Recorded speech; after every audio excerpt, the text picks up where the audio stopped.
The old man threw the new pillow on the ground. He plopped down to his knees. The man in front thought he was bowing for his birthday, but never expected the next second a huge stone would descend from above. The stone was covered with food scraps. Even stranger, the old man nearby acted as if he saw a rare delicacy, stuffing it into his mouth desperately, but the man found it utterly disgusting. Yet the old man still reminded him he should eat at least a little, because this prison was different from others. Only one meal a day was provided. If you don't eat, you'll starve. Left with no choice, the man picked a relatively clean apple, planning to eat it when hungry. Soon the stone began to descend. The old man grabbed a wine bottle, drank it, and tossed it down, along with a spit of phlegm. The man was puzzled why he did this, but the old man told him the people below would eat it anyway. They themselves were on the 47th floor. He wasn't the only one spitting. There might even be people relieving themselves above. Suddenly the man felt a wave of heat. The old man warned him he must have kept something he shouldn't, because only when the platform reached their floor did the food belong to them. If food was stolen, the room's temperature would keep rising until it burned them all to ashes. Hearing this, the man immediately threw the apple down. Soon the room's temperature returned to normal.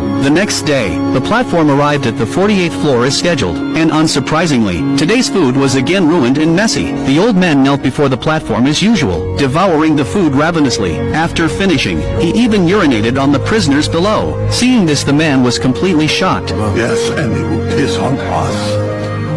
Hearing this, the man felt his stomach churn. He quickly changed the subject, asking how many floors there were. The old man said he didn't know. He had only been to the 132nd floor at most, and it still looked very deep below.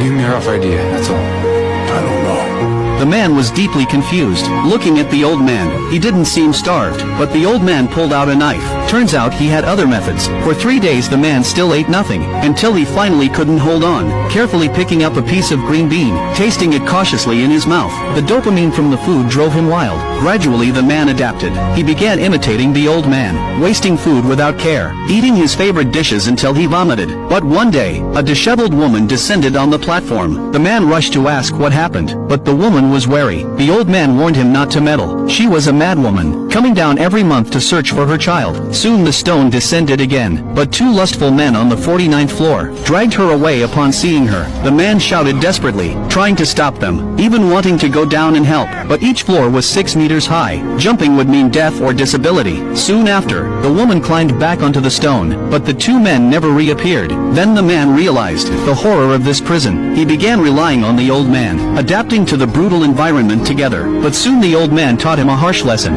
That night, a pungent smell filled the air. The old man told him they were about to change floors, hoping for a better spot. Soon everyone fell asleep, but when the man woke up, he found himself tied tightly to the bed, and the